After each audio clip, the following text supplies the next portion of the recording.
Hello students, next video हमारी है। एक ऑप्शन मिलता है जिसमें थीसर्स का मतलब होता है सिनोनियम। इसमें हमें किसी भी एक पर्टिकुलर वर्ड का सेम मीनिंग हो, जिसका मतलब सिनोनियम अगर हमें ढूंढना है, कोई भी एप्लीकेशन लिखनी है या कोई भी डॉक्यूमेंट बनाना है जिसमें हमें किसी एक पर्टिकुलर वर्ड के बारे में कोई और वर्ड मतलब किसी पर्टिकुलर वर्ड का सिनोनियम चाहिए अकॉर्डिंग टू लेटर, तो उसको हम कैसे सर्च करेंगे। यहाँ पे रिव्यू में जाएंगे, रिव्यू से यहाँ पे स्पेलिंग एंड ग्रामर रिसर्च, उसके बाद थीसर्स पे क्लिक करेंगे। यहाँ पे वो वर्ड लिखेंगे जिसके बारे में हमें ढूंढना है। जैसे मान लो सोसाइटी के बारे में लिखा है, यहाँ मेरे लेटर में जो भी वर्ड होगा उसके बारे में कोई भी ढूंढना है। जैसे मैं कोई भी लिख सकती हूँ। यहाँ से मैंने एक एप्लीकेशन लिखी है, ये देखो, इसमें से किसी के बारे में ढूंढना चाह रही हूँ, cleanliness of society. Automatically society उठा लिया है, तो यहाँ पे कोई और वर्ड भी लिख सकती हूँ, या फिर जैसे सोसाइटी का ही लिखा और यहाँ पे लिखा, एरो पे क्लिक किया, तो यहाँ पे देखो सोसाइटी के बारे में हम क्या क्या लिख सकते हैं। कोई भी सिनोनियम यहाँ से सेलेक्ट कर सकते हैं। मान लो मुझे सोसाइटी का नहीं चाहिए, मुझे कोई और चाहिए, जैसे रिक्वेस्ट,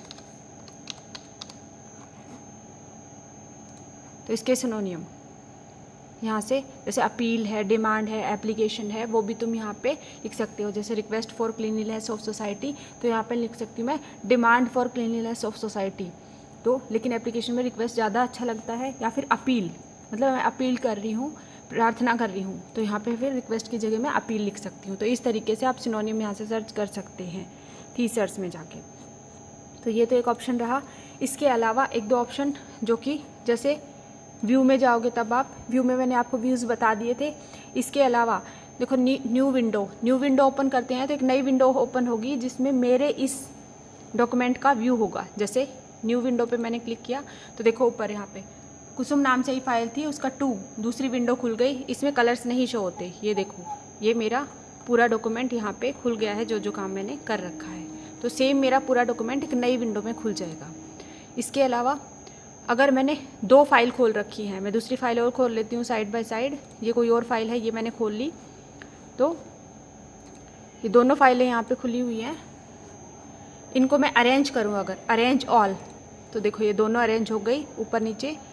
यहाँ पे ये सोनम नाम से खुली हुई है और ये कुसुम नाम से, दोनों फाइल यहाँ पे अरेंज हो गई।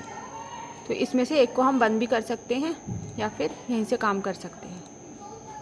या फिर स्प्लिट का मतलब है इसी डॉक्यूमेंट को, जो करंट डॉक्यूमेंट खुला हुआ है, उसी को दो पार्ट में डिवाइड करना। जैसे देखो, जैसे मैंने स्प्लिट के क्लिक किया, एक एरो आ गई, यहाँ पे मैं कहीं भी क्लिक करूँगी तो विंडो दो पार्ट में डिवाइड हो जाएगी। इस स्प्लिट को हम रिमूव भी कर सकते हैं यहाँ से। तो और स्विच विंडो का मतलब होता है, स्विच विंडो का मतलब ये देखो, यहाँ पे दो फाइल खुली हुई हैं या दो विंडो खुली हुई हैं, तो एक से दूसरी में काम करना। इसको तुम डायरेक्ट क्लिक करके भी कर सकते हो। जैसे मान लो अभी मैं तुम्हें बता देती हूँ,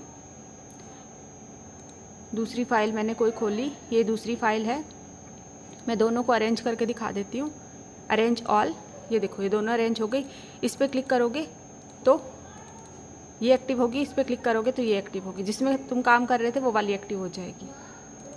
ये देखो, अब इसमें कर्सर आ गया, तुम इस पर स्क्रॉल कर सकते हो। अब इसमें कर्सर आ गया, इस पर स्क्रॉल कर सकते हो। तो ऐसे तुम इनको